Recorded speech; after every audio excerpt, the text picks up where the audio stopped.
So this is one of our leadership therapy shows. Specifically, this is going to be an Ask the Workplace Therapist show. So over the last few months, I've been fielding your questions, and we've gathered a few that we're going to take on today for the show. Now these, just to give you a little bit of setup for these. So I've got my amazing producer, amazing, talented, gifted, a beacon of light, Whitney. Wow, that was fantastic. That's a new one. Isn't that good? Beacon of light. Beacon of light. It's been a little while, Whitney, so it's good to have you come back on the show with me. Glad to be, every time I'm invited back on, I consider it a blessing. Blessing. Yeah. Blessing. Wow. I'm glad I was able to bless you. Thank you. This is good. Thank you. You too. Thank you.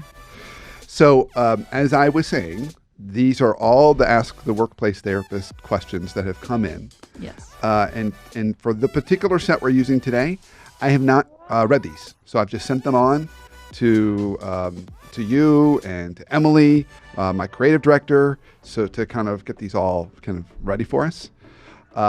So I don't know what you're going to give me. I'm hoping. I don't know what I'm giving you either. I'm going to do a good job today.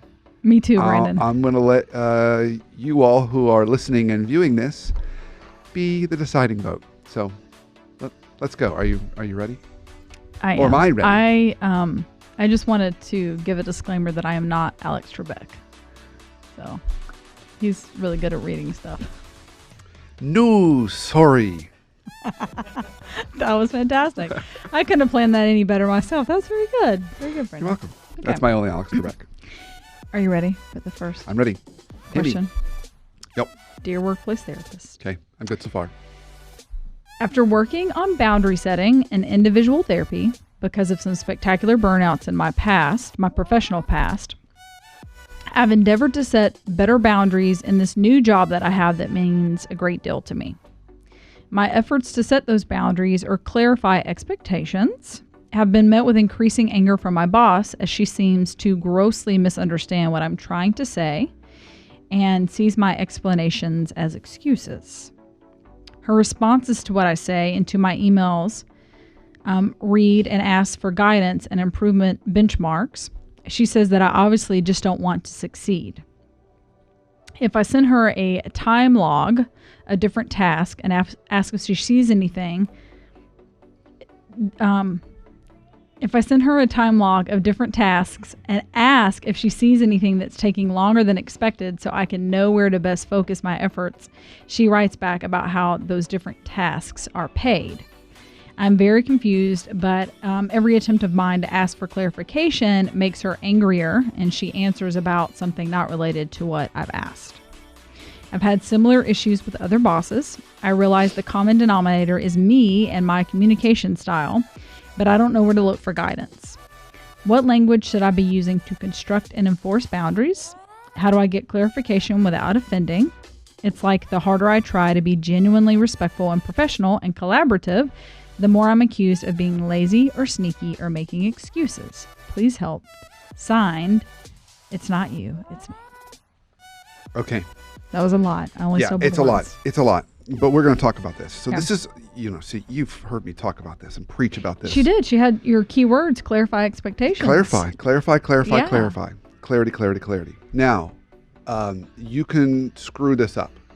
And she's hinting on a way you can screw this up.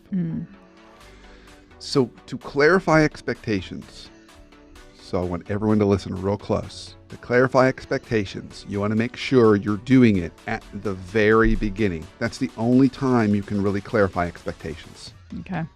You don't do it while you're in midstream doing the work, because then it feels like you're being defensive. And it can also be interpreted a different way. So let me just start with how you should do this. So in a perfect world, you would, before you start a project, or even before you start a new job, you sit down with that boss and you say to her or him, okay, let's talk about this project. And these are the kind of questions you want to ask. You want to say things like, well, let's say it's finished. Let's say 6 months from now, a year from now, whatever happens to be, and it was successful. What would success look like? You look in the crystal ball, what would success look like? That's probably the number one most effective clarity question you can ask. The second question you want to ask up front is, what would you not want to see happen? What would not be success? That's good. And so you're trying to also identify what are the landmines. Mm-hmm. And then the third question you'd probably want to ask around clarifying expectations is, what rhythm would you like in terms of updates from me? How often do you want status updates? What do you want that to look like? So you're getting a little sense of how do we want to walk together. Mm-hmm. So you're asking questions basically on what would success look like, what would it not look like, and how do you want us to kind of stay connected and walk together. Okay. My guess is she probably didn't do, or he probably didn't do enough of that up front and is now asking questions midstream. Like, well, tell me what. So I had a leader say his most annoying kind of email. This was a panel that I was facilitating. Can't get the word out. And he was saying the most irritating emails that he gets is when people like list off a bunch of stuff and they say thoughts ? And that's the end of the email. So he's just asking for thoughts. And it feels like that's what this individual's been doing with their boss. Like, do you mean this or this? This or this? Do you mean this or this? Thoughts? And that's irritating the boss because now I'm not saying the boss is in the right. The boss, there could be lots of reasons why the boss isn't wanting to help drive clarity. If you're in a highly political environment, by not driving clarity, you can be not held accountable.